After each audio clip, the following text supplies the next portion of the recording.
Wakil Presiden Gibran Rakabuming Raka membahas soal bonus demografi Indonesia. Dalam video berdurasi 6 menit di kanal YouTube-nya, Gibran bilang generasi muda memiliki proporsi yang lebih besar pada kemajuan Indonesia. Gibran juga menegaskan, bonus demografi ini bukan sekedar angka statistik.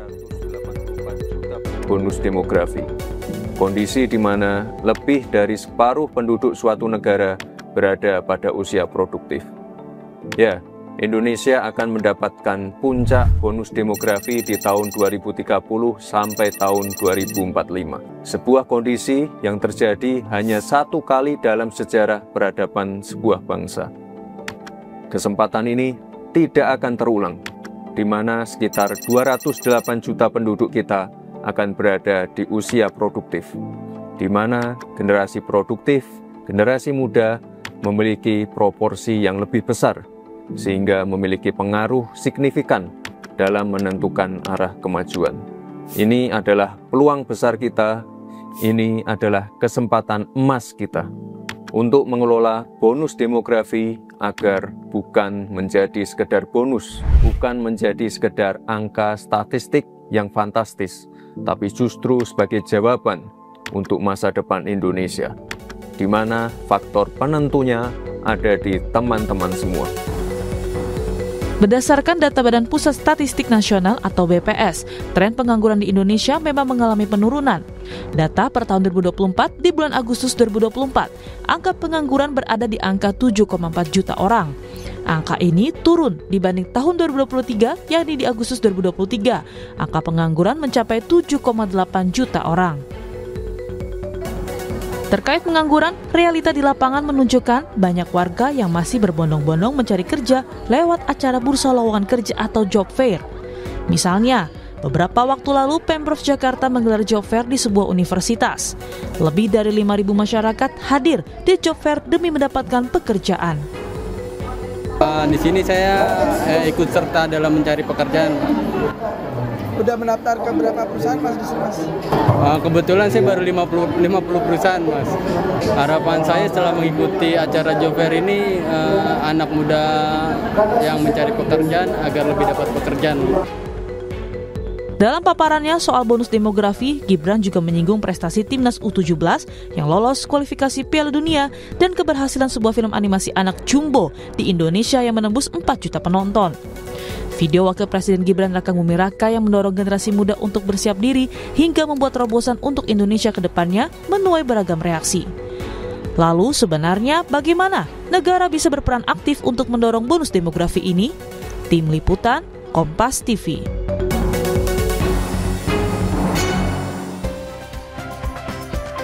Saudara Wakil Presiden Republik Indonesia Gibran Rakabuming Raka mendadak membahas bonus demografi Indonesia dalam video di kanal YouTube-nya.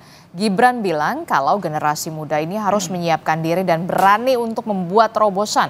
Gibran juga bilang bonus demografi jadi peluang besar dan kesempatan emas untuk masa depan Indonesia. Lalu ada apa di balik munculnya monolog Gibran ini? Benarkah untuk persiapan 2029? Dan bagaimana sebenarnya bonus demografi kita? Apa benar bonus demografi ini menjamin prestasi anak bangsa di masa depan? Kita bahas bersama dengan sejumlah narasumber di pagi hari ini. Sudah hadir ke studio, ada Direktur Eksekutif Parameter Politik Indonesia, sudah ada Mas Adi Prayitno. Selamat pagi, Assalamualaikum Mas Adi. Waalaikumsalam, selamat pagi Adisti. Ya, kemudian juga melalui sambungan daring, ada Sekjen Partai Golkar, Pak Sarmuji, kemudian ada Ketua Umum Ikatan Praktisi dan Ahli Demografi Indonesia atau IPADI, Pak Sudibyo Alimuso. Selamat pagi Bapak-Bapak, Assalamualaikum. Waalaikumsalam. Selamat pagi, Waalaikumsalam. Ya, pagi-pagi hari Senin kita sudah membahas bagaimana pernyataan atau monolog yang diunggah seorang Wakil Presiden Republik Indonesia Gibran Rakabuming Raka di kanal YouTube-nya begitu soal bonus demografi. Saya ingin tanya dulu ke partai pendukung pemerintah yang ada di dalam pemerintahan, Partai Golkar, Pak Sarmuji. Jadi sebenarnya apa ini sebenarnya yang akan disampaikan oleh Mas Gibran dan apa maksud dan juga tujuannya, Pak Sarmuji? Sebenarnya ini peristiwa biasa saja ya sebenarnya. Nggak ada yang istimewa banget, nggak ada ya. Lebih istimewa rambutnya Mas Adi itu kalau saya lihat itu. Tetapi karena ini jarang-jarang terjadi, Jadi ya menjadi menarik karena Mas Gibran selama ini kan diam. Saya menilai ini tidak ada maksud lain kecuali untuk memantik concern kita pada sesuatu yang sangat penting. Kita nggak boleh hanya berkutat pada isu-isu kekinian saja, pada hal-hal yang rutin saja, pada hal yang kita hadapi sehari-hari saja. Tetapi kita mesti concern pada hal yang sangat penting yang akan terjadi pada beberapa waktu ke depan. Nah, ini harus ada yang bicara memang. Pembicaraan ini sebenarnya bukan hanya Mas Gibran. Saya sudah berkali-kali mendengar, bahkan puluhan kali saya mendengar tentang bonus demografi. Tapi karena ini diucapkan oleh Mas Gibran, bentuknya monolog, barangkali yang selama ini jarang bicara, tiba-tiba bicara, mungkin itu menarik perhatian. Nah, ini kan yang jadi menarik perhatian begitu ya, yang biasanya seorang wakil presiden Republik Indonesia gitu, Mas Gibran Rakabuming Raka ini jarang sekali berbicara di depan publik, kemudian loh kok tiba-tiba saja monolog banget muncul membahas soal bonus demografi. Apakah kemudian ingin menjadi spotlight atau ingin disorot atau kemudian ada agenda lain sebenarnya, Pak Sarmuji? Ya memang jadi wakil presiden itu serba salah ya. Jadi wakil bukan hanya wakil presiden, wakil gubernur, wakil wali kota, itu serba salah. Kemajuan sedikit salah. Nanti dipikir, wah ini pasti ada agenda ini. Mau nyalip presidennya atau mau nyalip wali kotanya atau mau nyalip gubernurnya. Tapi nggak berbicara apapun, tenggelam juga salah. Nanti publik akan ngomong, kita punya wakil presiden nggak sih? Nah, nanti akan begitulah Mas Gibran saya lihat mencoba untuk mencari celah, tidak kemajon, tidak terlalu maju, tetapi juga ingin memantik sesuatu yang sangat penting yang barangkali banyak pihak belum bicara. Memang caranya memang monolog. Menjadi menarik kan caranya monolog, bukan dialog, bukan podcast dan sebagainya. Menurut saya caranya pun ini menarik dan menurut saya ini bagian penting. Cara ini merupakan bagian penting untuk memantik concern masyarakat terhadap sesuatu yang sangat penting. Oke, kalau kemudian ini menjadi menarik lagi ketika seorang Mas Gibran Rakabuming Raka tidak hanya monolog tapi kemudian juga tampil berdiskusi di hadapan mahasiswa, calon-calon usia produktif yang nantinya akan mengisi Indonesia Emas di 2045. Nanti salah lagi dipikir menggalang potensi mahasiswa. Oh, tidak bertukar pikiran karena ingin menciptakan bonus demografi yang tentu saja berkualitas begitu ya, Pak Sarmuji. Tapi saya bergeser dulu dari sisi politik nih, dari sisi politis ke Mas Adi. Mas Adi, Anda melihat ini apakah sebuah kebetulan saja atau kemudian ada maksud dan juga tujuan lain begitu dari sisi politis seorang Gibran Rakabuming Raka, wakil presiden yang biasanya jarang berbicara, kemudian monolog di akun YouTube dari Wapres ini akhirnya berbicara soal bonus demografi? Ya, saya kira memang tidak mudah jadi Wapres Gibran Rakabuming Raka. Bisa bicara salah, tidak bicara pun juga salah. Kata Pak Sarmuji berarti benar dong? Kan begitu memang, karena sejak awal soal kemunculannya dalam kompetisi di 2024 itu kan memang menimbulkan kontroversi yang sampai hari ini tidak berkesudahan. Nah, yang menjadi spesial itu sebenarnya bukan hanya soal apa yang diomongkan, tapi karena memang selama ini kurang lebih sekitar sudah 6 bulan jadi wakil presiden Prabowo, Gibran itu kan hanya dianggap misalnya ya bagi-bagi susu ataupun misalnya berkunjung ke sekolah, kasih buku dan terusnya. Publik sebenarnya berharap ada sesuatu yang di-highlights terkait dengan gagasan dan narasi-narasi besar sebagai wakil presiden Republik Indonesia. Jadi wajar kalau kemudian ketika bicara tentang bonus demografi banyak yang menyambut. Tentu ada pro dan kontra. Kalau kita melihat style mantan-mantan wakil presiden di Republik Indonesia, kalau kita melihat Profesor Dr. Kiai Ma'ruf Amin ya, pasti itu concernnya orang bicara tentang ekonomi syariah. Kalau kita bicara tentang misalnya Pak Yusuf Kalla, orang bicara tentang bagaimana industri, kemudian pengusaha dan seterusnya itu menjadi pilar utama sebuah bangsa dan negara itu establish. Nah, publik melihat Gibran ini bicara tentang bonus demografi mungkin tidak terlepas karena posisi Gibran yang masih sangat muda. Yang kedua yang secara prinsip memang ini dianggap sebagai sesuatu yang memang harus di-guide oleh Gibran. Tapi saya menunggu bagaimana bonus demografi itu soal bagaimana pemanfaatan dunia digital yang selama ini selalu diekspos oleh Gibran sebagai opportunity, kesempatan anak-anak muda itu jangan hanya terpaku pada misalnya nih kerja-kerja dalam sektor formal, bawa map ke kantor, diwawancara, bukan di situ. Tapi dunia digital itu kemudian akan membuat seseorang itu bisa kompetitif, dia maju dan seterusnya. Makanya yang dicontohkan itu adalah film Jumbo yang animasi. Nah, saya membayangkan Mas Gibran, anak muda, bagaimana eksposur ke depannya itu adalah memanfaatkan dunia digital sebagai upaya yang penting. Itu substansinya. Tapi saya tidak menutup mata, ada hal-hal yang sifatnya politik yang saya coba untuk tangkap. Kalau mau jujur sebenarnya, ini kan sudah 6 bulan jadi wakil presiden. Memang eksposur dan pemerintahan terkait dengan Gibran itu kan sepertinya itu-itu saja, orang juga bosan. Sementara pada setting bersamaan, orang yang relatif juga akan muncul di 2009, seperti AHY, juga Zulkifli Hasan, satu persatu sudah mulai menunjukkan bahwa mereka ini adalah sebagai sosok yang juga memiliki performa yang layak diperhitungkan dalam kompetisi Pilpres. Artinya apa? Gibran tentu tidak bisa hanya berada di zona nyaman wakil presiden saat ini yang seakan-akan otomatis di 2029 akan mendapatkan tiket untuk pencapresan entah sebagai calon presiden atau sebagai wakil presiden untuk bersandingan dengan Prabowo Subianto kembali. Itulah yang saya kira ini bagian dari upaya dari Gibran menciptakan momentum supaya terus menjadi spotlight pembicaraan bahwa Gibran adalah sebagai sosok yang juga sangat punya kapasitas, kompetensi, punya kemampuan untuk menjadi pemimpin di masa-masa yang akan datang. Karena kalau ini tidak dilakukan, Adisti, saya kira memang ke depan akan kebalap dengan calon pemimpin-pemimpin lainnya. Sorry to say, AHY sebagai Menko dan Ketua Umum Partai Demokrat exposure menyampaikan gagasan-gagasan besar terhadap Indonesia semakin besar. Zulkifli Hasan juga mulai speak up tuh. Kata Zulkifli Hasan, kalau soal Pilpres mungkin sudah sepakat dengan Prabowo, tapi untuk wakil presiden nanti dulu dibicarakan. Bukan tidak mungkin, PAN juga punya intensi untuk maju dan bisa berdampingan dengan Prabowo. Jadi mungkin bagi orang yang tidak terlampau engage dengan politik, bukan aktivis partai, ataupun tidak pegiat politik, pemilu masih lama. Tapi bagi para politisi, 2029 itu sudah sejengkal lah, Disti. Ini sudah mulai ditapaki satu demi satu begitu. Dan ini menjadi upaya Gibran Rakabuming Raka juga supaya bisa tetap dapat spotlight di 2029 nanti. Betul, menjadi exposure dan selalu menjadi perbincangan bahwa Gibran ini tidak hanya selesai jadi wakil presiden di 2029. Itulah yang sepertinya ingin ditunjukkan. Kalau mau jujur sebenarnya ini mungkin baru pertama kali di mana wakil presiden monolog kemudian diunggah di akun YouTube pribadinya. Rata-rata kan pejabat publik, dia konferensi pers, undang begitu banyak media dan kemudian speak up ke publik soal isu-isu yang kemudian dia coba guidance untuk disampaikan.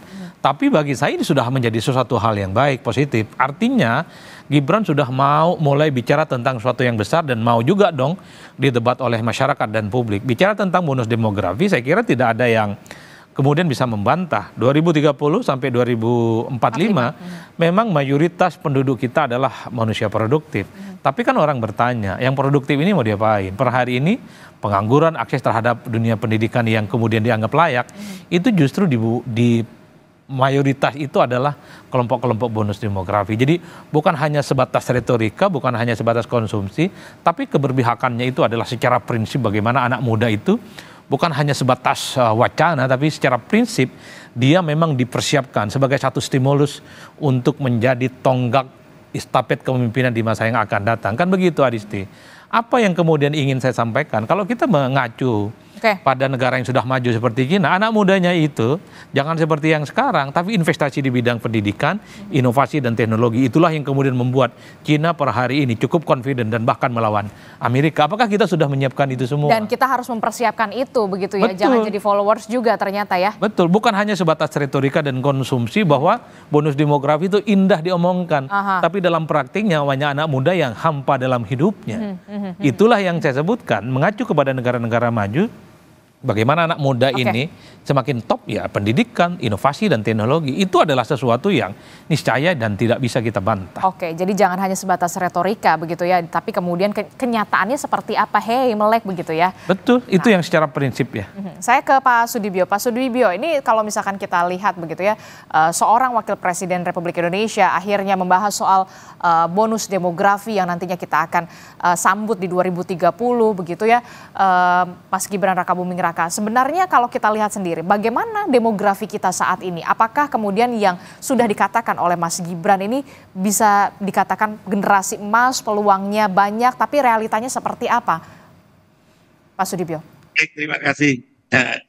Pertama, saya menyambut baik tadi apa yang disampaikan oleh Samuji ya, bahwa kita dari kalangan eh, praktisi dan ahli demografi pasti senang ada pemimpin yang bicara tentang demografi, kan hanya soal saat ini tapi harus ke depan. Tapi yang jelas harus dipikirnya saat ini juga harus terpikir dan kemudian ke depan. Nah, bicara yang tapi kemudian jadi bonus demografi itu not just a number. Tadi udah Mas Adi memberikan juga warning bahwa mau diapakan jumlah besar itu kira-kira.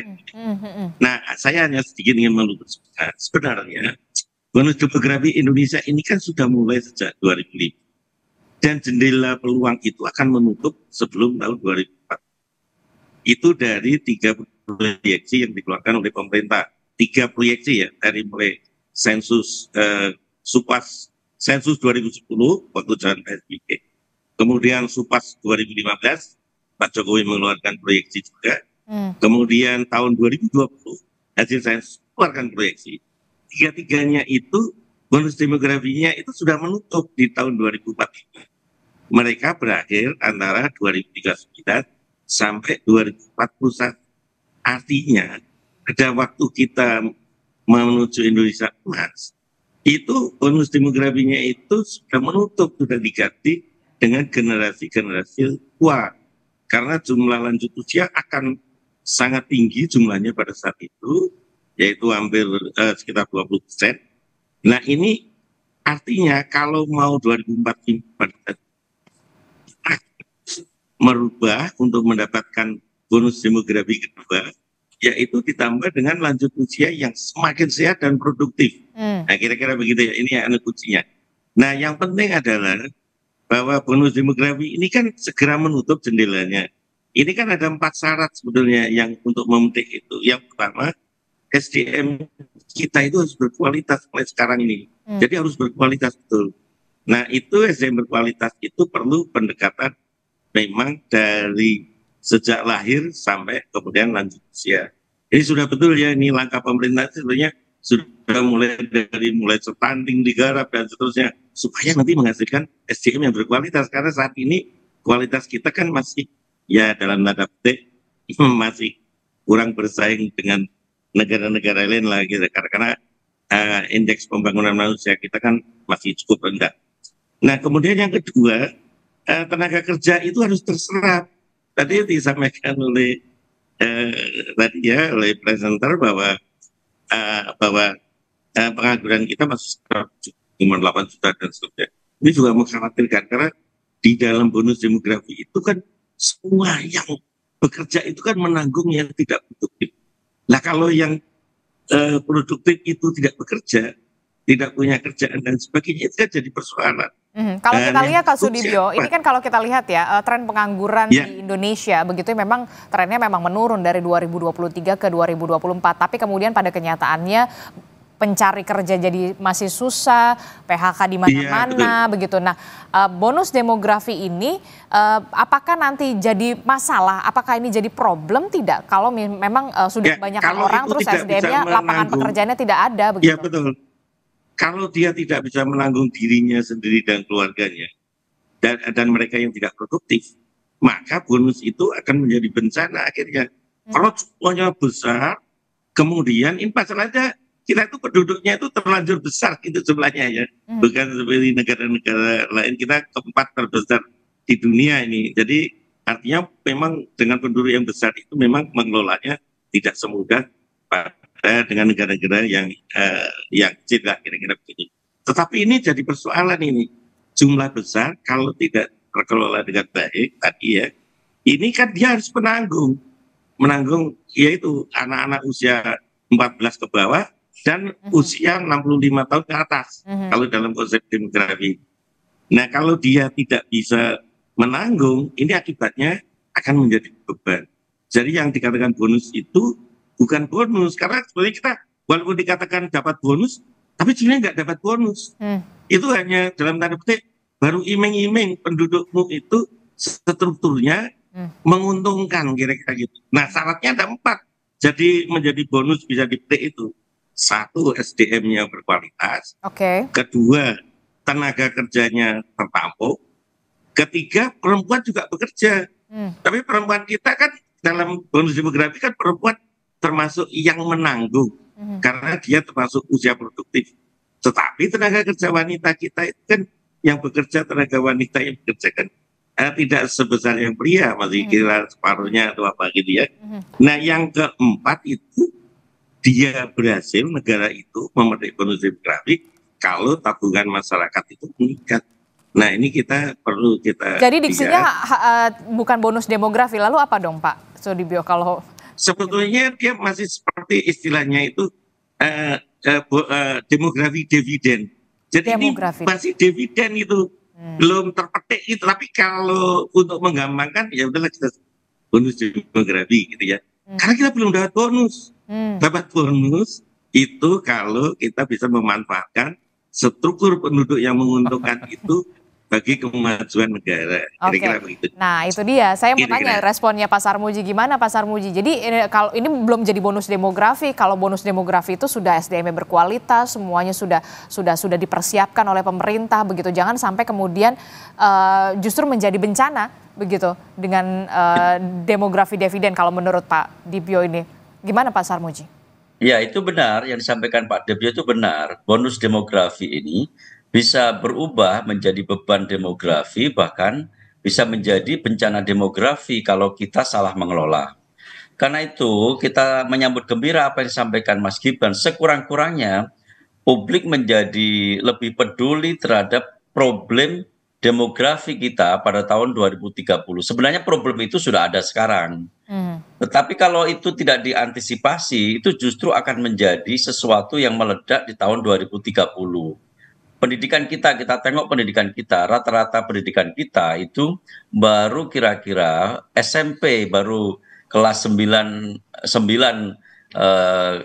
itu berarti kelas 3 SMP ya, belum sampai lulus rata-rata pendidikan kita. Sementara peluang pasar, peluang tenaga kerja kita membutuhkan syarat SDM yang makin lama makin tinggi. Apalagi tadi sempat disinggung Mas Adi Prayitno tentang kualifikasi, informasi dan teknologi, dunia digital yang membutuhkan alam berpikir, pendidikan yang baik, lalu kemampuan, skill yang baik, dan itu semua perangkat-perangkat itu semua sampai sekarang itu terus terang belum terpenui. Kalau kita lihat begitu ya di grafis kita Pak Sarmuji, ini bahkan paling tinggi ini hanya lulusan SD. 48,26 begitu. Kalau untuk lulusan S1 universitas begitu ya hanya 18,8. Mampu tidak? Kalau berdasarkan kenyataan ini, rasanya bonus demografi itu belum akan kita dapatkan pada 2030. Tetapi ini kan masih ada waktu. Ada persiapan yang sekarang menuju tahun 2030. Karena itu senyampang ini baru 2025. Ayo konsentrasi kita terhadap apa yang disebut sebagai bonus demografi atau demografi kita yang paling menguntungkan, komposisi usia produktif kita yang paling banyak. Ayo kita manfaatkan, kita persiapkan benar. Kalau enggak nanti menjadi beban demografi. Masalahnya cukup nggak dalam waktu 5 tahun ini, waktu kita 5 tahun ini untuk mempersiapkan itu semua, Pak Sarmuji? Setidak-tidaknya kalau kita genjot sekarang, setidak-tidaknya kita lebih siap 5 tahun lagi dibanding kita melakukan ini biasa-biasa saja. Sesuatu yang kita anggap akan natural saja. Karena ini nggak boleh natural, ini harus kita genjot, harus kita lakukan intervensi untuk memanfaatkan bonus demografi betul-betul menjadi bonus, bukan sebagai beban atau bencana. Oke, kalau menurut Mas Adi gimana ngelihatnya? Apakah ini hanya sekedar retorika atau kemudian kalau kita lihat faktanya, realnya tadi by data seperti itu? Ya, pertama tentu soal bonus demografi ini kan sebenarnya daur ulang dari diskursus dan isu lama ya terkait dengan betapa seorang anak muda itu adalah calon pemimpin masa depan. Betul. Ada ungkapan yang berbahasa Arab, inna fi yadisyabani amrul ummah wa fi aqdamikum hayataha. Jadi urusan bangsa dan negara itu mantap kalau diurus oleh anak-anak muda. Itu jelas secara eksplisit. Bahkan Bung Karno kan ngomong, kasih saya 10 pemuda akan saya guncang dunia. Sama juga dengan kayak gini intonasinya Adisti, bahwa di 2030 sampai 2045 itu adalah puncak kejayaan di mana Indonesia itu punya demografi dividen, ya anggaplah begitu, ataupun bonus demografi yang kemudian dipersiapkan sebagai calon-calon pemimpin, setuju dalam bantahan, dalam arti bahwa tidak ada bantahan yang kemudian bisa dijadikan sebagai argumen untuk menolak itu. Karena kalau kita membaca angka-angka statistik, di 2030 itu adalah masa keemasan di mana memang anak muda begitu banyak jumlahnya di Indonesia. Tapi kan orang bertanya, anak muda yang dipersiapkan 5 tahun lagi ini, 10 tahun lagi, diapain nih sekarang? Kalau model pendidikannya masih pakai gini, hanya 18% yang lulusan S1. Diploma itu sekitar 16%. Orang bertanya, per hari ini yang lulusan S1 dan diploma sekalipun kan kesulitan untuk meningkatkan skill, kapasitas, bahkan untuk nyari kerja sekalipun Nyari itu kerja aja rumit. susah. Nah kemarin yang sempat menggagas soal kabur aja dulu adalah mereka yang lulusan S1 sebenarnya. Kalaupun toh dapat kerjaan tidak manusiawi, tidak sesuai dengan kemampuannya, dengan fee yang didapatkan. Itu secara substansi. Tapi saya ingin meletakkan bagaimana persoalan mendadak Gibran ngomong bonus demografi dalam konteks adalah bagaimana ini soal bagaimana menjaga stamina politik di masa-masa yang akan datang, 2029 Adisti. Karena kalau kita mau jujur sebenarnya, kalau Gibran bicara tentang 2029 dan di masa yang akan datang, maka per hari ini semua gestur, perilaku, dan statement-statement politiknya harus terkonstruk sebagai upaya bahwa beliau itu adalah sosok yang memang cukup kompetitif, kredibel diperhitungkan sebagai calon-calon pemimpin. Ingat loh, 2029 semua orang ingin berkompetisi. Ambang batas presiden sudah dihilangkan. 2029 juga per hari ini saya membayangkan kalau tidak mau berhadapan-hadapan dengan Prabowo Subianto, pasti sedang berebut siapa yang bisa mendampingi Prabowo Subianto untuk yang kedua kalinya. Tentu bukan hanya Mas Gibran. Di situ banyak ketua umum partai yang per hari ini mempersiapkan langkah-langkah segalanya. Bangun narasi, belusukan, kerja-kerja politik yang saya kira itu sudah dimulai dilakukan kerja-kerjanya. Dan itu memang sudah di underground, sudah ditapaki. Dan itu sudah ditapaki. Apakah itu salah? Ya tentu saja nggak ada yang salah. Jadi Bang Sarmuji, kalau elit-elit kita, pimpinan-pimpinan kita, ketum partai, calon-calon pemimpin mau belusukan tiap hari itu bagus. Ini pencitraan yang mantap. Apalagi setiap kunjungan ngasih sesuatu, ngasih buku, ngasih susu, ngasih bansos, ditunggu sama orang. Tapi apakah nanti akan dipilih atau tidak? Nanti dulu.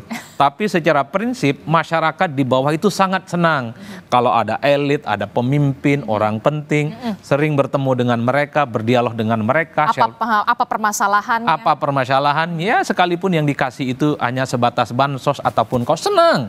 Saya kira senang. Siapa sih yang tidak senang kemudian selfie dengan elit-elit negara? Jangankan wakil presiden, Bang Sarmuji kalau turun di dapilnya pasti dipeluk-peluk itu. Mulai dari emak-emak, anak muda, senang. Ada pemimpin, anak muda, kemudian lulusan pesantren, ini soleh batul dan ketemu dengan rakyat. Saya kira di situ nggak ada yang soal. Atau jangan-jangan Golkar sendiri sudah mempersiapkan juga generasi muda Golkar. Oh pastinya. Nah, mumpung ingat Golkar ya. Saya kira Golkar ini harus keluar dari jebakan sebagai spesialis untuk sebatas mengusung calon wakil presiden. Wow, jadi harusnya? Padahal kalau mau jujur pasca reformasi yang stabil suara pileknya itu adalah Golkar. Minimal dia runner up. Masa iya sih nggak punya calon presiden sendiri? Nah, itu dia yang harus nanti kita temukan jawabannya di jeda kedua begitu ya, di paruh kedua. Pak Sarmuji, jadi tetaplah bersama kami di Sapa Indonesia Pagi. Terima kasih Anda masih bersama kami di Sapa Indonesia Pagi. Saudara, kita masih membahas soal bagaimana pernyataan dari Wakil Presiden Republik Indonesia Gibran Rakabuming Raka yang kemudian speak up atau berbicara soal demografi ya, yang nanti akan dihadapi, bonus demografi yang dihadapi Indonesia di tahun 2030 hingga 2045 begitu, pemanfaatan teknologi artificial intelligence AI yang kemudian harus kita maksimalkan betul begitu. Nah, juga apakah ini menjadi upaya seorang Gibran Rakabuming Raka untuk bisa dapat spotlight yang konstan sampai ke 2029 di tengah ambang batas sudah dihapuskan, ada nama Pak AHY, Mas AHY, kemudian tokoh-tokoh politik. Nah, kalau di Golkar sendiri gimana? Sudah dipersiapkan nggak sih sebenarnya untuk tokoh-tokoh muda atau kemudian malah Gibran ini, Pak Sarmuji? Gini ya, Golkar itu setia pada fungsi partai politik sebenarnya. Fungsi partai politik itu salah satunya adalah rekrutmen politik. Rekrutmen politik itu bisa dari internal maupun bisa jadi dari eksternal. Yang penting yang kita perjuangkan, yang kita orientasikan itu adalah kepentingan bangsa dan negara. Jadi siapapun yang kita anggap terbaik itulah nanti yang akan kita perjuangkan. Apakah itu dari internal, apakah itu dari eksternal, ya kita lihat bersama-sama. Kita cek apakah ada internal kita yang memang diminati sekaligus punya kualifikasi yang baik untuk ditempatkan menjadi presiden atau wakil presiden. Tetapi kalau yang selama ini sudah ada, misalkan Pak Prabowo nanti berprestasi disukai oleh rakyat, ya kenapa tidak kita mencalonkan Pak Prabowo kembali. Demikian kira-kira. Jadi tidak harus semata-mata ini harus internal. Karena tujuan partai politik itu melakukan rekrutmen politik yang terbaik untuk bangsa dan negara. Tidak harus internal. Tetapi seandainya ada internal kita yang memenuhi kualifikasi, lalu disukai oleh rakyat, kenapa juga tidak gitu. Oke, karena memang kaderisasi juga penting begitu untuk menciptakan kemudian pemimpin-pemimpin yang sudah harus dipersiapkan begitu. Saya juga akan membahas soal begini. Apakah ini akan jadi momentum yang tepat bagi seorang Gibran Rakabuming Raka ketika membahas monolog ini begitu ya, soal bonus demografi, pemanfaatan teknologi, AI dan segala macam. Saya jadi teringat pada saat seorang Gibran Rakabuming Raka pernyataan terbuka pada saat pembukaan debat kedua calon wakil presiden. Mas Gibran sempat menjanjikan adanya peluang kerja. Insya Allah akan terbuka 19 juta lapangan pekerjaan untuk generasi muda dan perempuan. 5 juta diantaranya adalah green jobs. Green jobs itu adalah peluang kerja di bidang kelestarian lingkungan. Apakah ini bisa menjadi momentum yang tepat begitu seorang Gibran Rakabuming Raka untuk bisa dalam tanda kutip merealisasikan apa yang sudah dikatakan pada saat debat kala itu? Ya, bagi saya janji politik itu tidak perlu momentum, wajib hukumnya itu dilaksanakan, Adisti. Kecuali memang janji itu hanya sebatas janji dan susah untuk ditagih. Jadi tanpa bicara tentang bonus demografi sekalipun, sebagai wakil presiden di Republik Indonesia, wajib hukumnya untuk mengendorse bahwa anak muda itu bukan hanya sebatas objek dalam sebuah pembangunan dan proyeksi masa depan, tapi dia harus inherent, di mana anak-anak muda yang disebut dengan jumlah produktif itu harus bisa mengakses bagaimana kehidupan mereka yang layak. Salah satunya adalah dengan dunia pekerjaan. Dan itu tidak bisa dibantah. Per hari ini publik masih nunggu sampai 2029 minimal, apakah 19 juta pekerjaan itu bisa diwujudkan ataupun tidak. Saya termasuk yang tertarik untuk menunggu itu. Karena di tengah begitu banyak PHK yang terjadi di mana-mana. Kita tahu kan kita tidak perlu berdebat panjang berapa banyak di PHK. Bagaimana janji soal 19 juta tenaga kerja yang bisa diakses, apalagi anak muda menjadi prioritas, itu bisa dilakukan dalam 4,5 tahun di masa-masa yang akan datang. Itulah yang secara prinsip menurut saya menjadi penting. Nah, yang kedua, kita kan selalu bicara tentang dunia digital, selalu bicara hal-hal yang sifatnya AI dan seterusnya. Kita bisa nggak sih memproduksi seperti negara-negara maju? Soal dunia digital itu bukan hanya menjadi masyarakat yang konsumtif. Kenapa saya menyebut Cina? Karena menjadi fenomena yang menarik. Per hari ini yang berani head to head dengan Amerika kan cuma Cina. Yang lain kan agak wassalam tuh, nego dan semacamnya. Yang ingin saya katakan adalah kalau kita memang ingin mempersiapkan bonus demografi adalah anak-anak muda yang kreatif. Bagaimana dunia digital itu bukan hanya dimanfaatkan oleh kita, tapi yang kita lah yang kemudian harus memanfaatkan dunia kita. Kita punya nggak sih industri-industri yang bisa dibanggakan, mulai dari handphone, apalagi industri digital yang lain sebagai pemanfaatan dunia yang kemudian mampu mengakses anak-anak muda ini memang cukup terberdaya. Saya khawatir kemudian kalau dengan dunia digital yang besar ini, orang jadi tidak fokus dengan pekerjaan. Contoh, sekarang petani itu jadi konten kreator ketimbang jadi petani. Karena duitnya lebih banyak dari konten kreator ketimbang jadi petani. Petaninya dilupakan. Begitupun dengan banyak-banyak pengamat atau jangan peneliti, ya mereka nggak meneliti lagi karena dana penelitiannya disunat dan dipangkas. Lebih banyak jadi konten kreator. Kan itu yang disebut hanya memanfaatkan dunia digital. Makanya secara prinsip adalah ada tidak inovasi yang kita bisa lakukan. Inovasi itu banyak hal. Di industri UMKM, ataupun di industri otomotif, ataupun di industri-industri yang skala besar. Itu yang menjadi tantangan kita. Betul, dunia terbuka kok, globalisasi sudah di depan mata, bahkan sampai ke desa-desa di kampung halaman kita yang tidak diaspal sekalipun. Tapi bagaimana kita empowering menghadapi persoalan itu semua dan kita terberdaya. Itu yang saya kira secara prinsip. Nah, itulah yang saya sebutkan pentingnya inovasi. Inovasi dari mana? Pendidikan, Adisti. Pendidikan. Kalau 46% lulusan SD gimana gimana mau inovasi kan kira-kira begitu. Oke, gimana nih Pak Dibio kalau melihat lulusan SD saja begitu sekolah dasar saja masih jauh lebih banyak dibandingkan dengan lulusan kampus begitu universitas. Baik. Apakah akan tercipta benar-benar 2030 ini atau 2045 ini SDM yang berkualitas atau sebenarnya persiapannya itu memang sudah dari mana sih? Berapa tahun sebelumnya sebenarnya sudah harus dipersiapkan secara idealnya? Jadi memang kita itu ya cukup prihatin ya. Artinya dari komposisi tenaga kerja saja misalnya, kita ini mismatch-nya itu juga termasuk tinggi ya di dunia. Jadi kita diperingatkan juga oleh ILO bahwa mismatch di kita itu cukup tinggi, artinya pendidikannya itu tidak sesuai dengan kerjanya. Pendidikan tinggi tapi yang diambil kerjaan-kerjaan yang tidak terlalu produktif untuk tingkat pendidikan yang diambil dan seterusnya. Itu juga sangat tinggi juga yang hal seperti itu juga menjadi PR.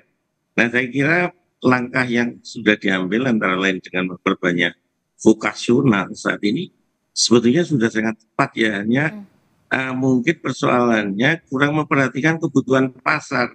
Seharusnya kan orang-orang yang lulus vokasional itu kan langsung misalnya dapat kerja, berwirausaha dan sebagainya.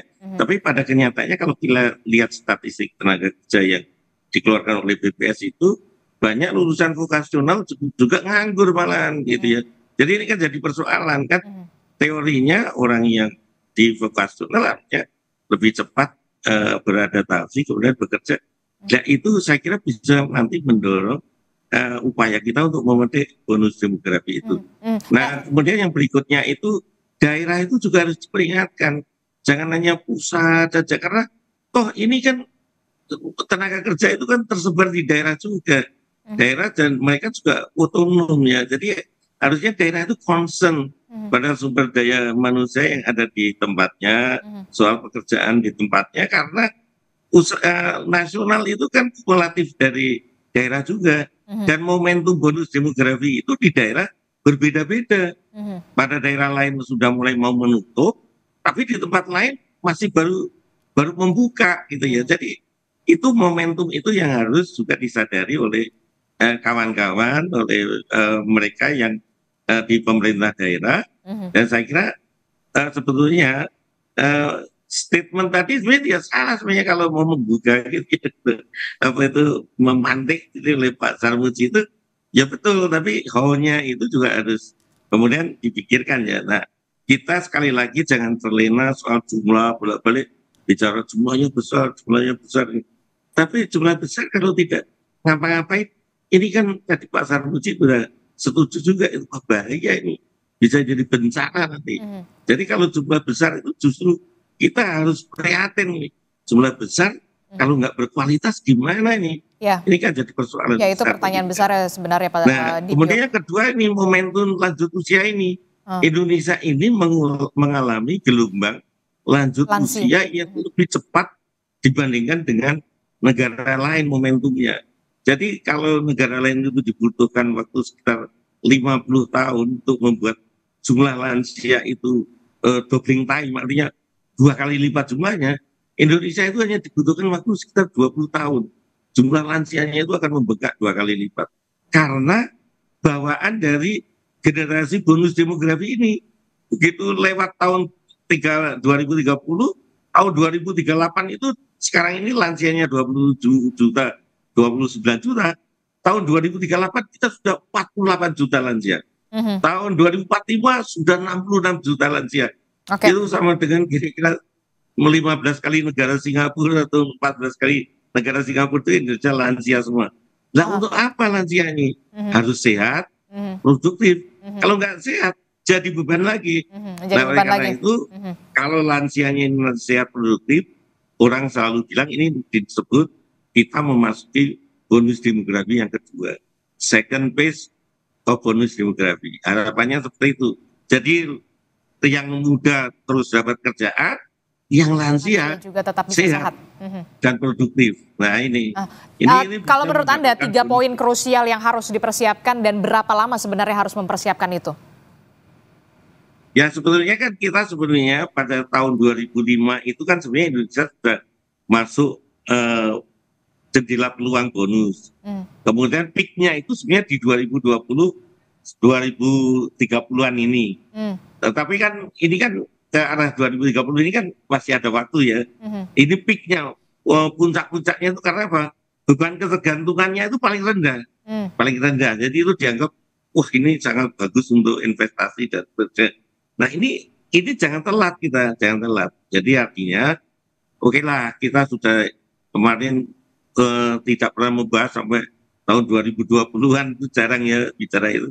Nah sekarang ini harus benar-benar mulai dari menata SDM-nya, kemudian wanitanya supaya juga mulai ikut bekerja, kemudian kebiasaan untuk berinvestasi, menabung, dan seterusnya ini menjadi penting ya.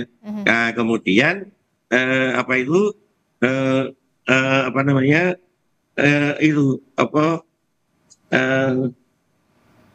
investasi sumber daya manusia, kerjaan, dan penyerapan tenaga kerja tadi. Oke, penyerapan tenaga kerja. Sebenarnya vokasional itu sudah bagus, hanya mungkin tidak melihat peluang pasar yang ada ya.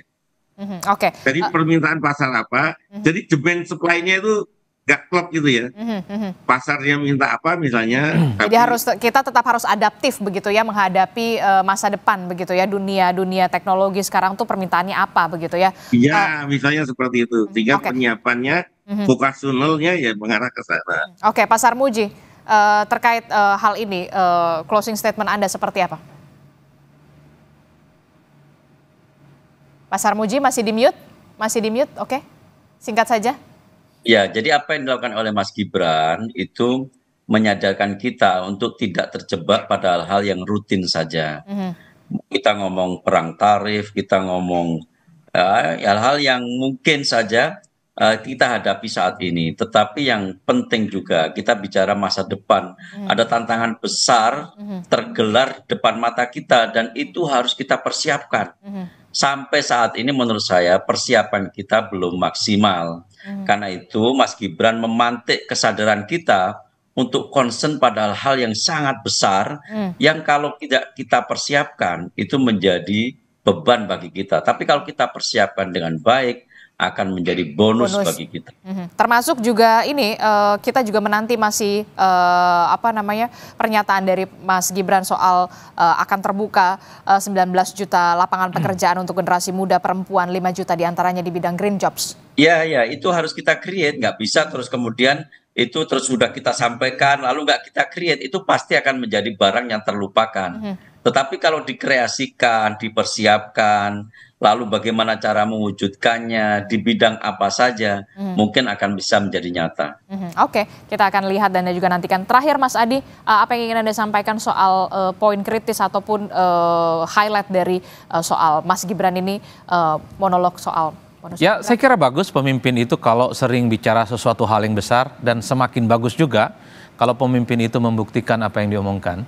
Saya khawatir apa yang disebut dengan istilah filsafat, the science and the solemn, sesuatu yang diomongkan dengan apa yang terjadi itu berbeda. Kita tidak mau punya pemimpin yang seperti itu.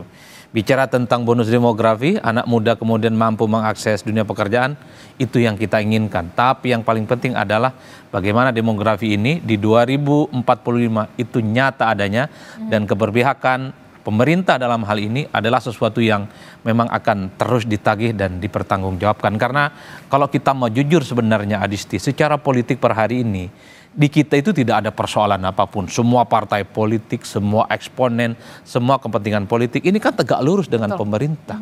Termasuk partai yang kalah pemilu sekalipun per hari ini tegak lurus dan sami'na wa ta'na. Ini tidak ada persoalan yang saya kira menjadi hambatan serius untuk mewujudkan bagaimana demografi ini menjadi bonus, bukan hanya demografi yang sebatas berjalan di tempat menjadi dividen. Itulah yang saya sebutkan, pemimpin kita itu memang harus jago ngomong, jago membangun narasi-narasi besar, karena itu adalah bagian dari mindset. Seorang pemimpin itu punya ekspektasi terkait dengan pemimpin-pemimpinnya. Saya kira negara-negara maju seperti sekarang itu bukan hanya dipikirkan sekarang, tapi dipikirkan 40-50 tahun sebelumnya. Itulah yang kita harapkan. Kalau betul kita punya bonus demografi, endingnya 2045, per hari ini apa yang sudah dilakukan buat adik-adik kita yang masih umurnya belum produktif itu. Kan itu saja kunci bagi saya supaya bonus demografi ini bisa dimanfaatkan untuk kemajuan bangsa, kompetitif. Itu tadi, pendidikan, inovasi, dan vokasi. Itu saja kuncinya. Oke, kita akan nantikan tentu saja SDM yang berkualitas harus ditapaki dari sekarang begitu, walaupun kita cuma punya waktu kurang dari 5 tahun lagi begitu ya. Kita akan lihat nanti akan seperti apa. Terima kasih Pak Dibyo, kemudian Pak Sarmuji, Mas Adi Prayitno telah bergabung bersama kami dalam dialog kita di pagi hari ini. Terima kasih Bapak-bapak, sehat selalu. Assalamualaikum, selamat pagi. Waalaikumsalam warahmatullahi wabarakatuh.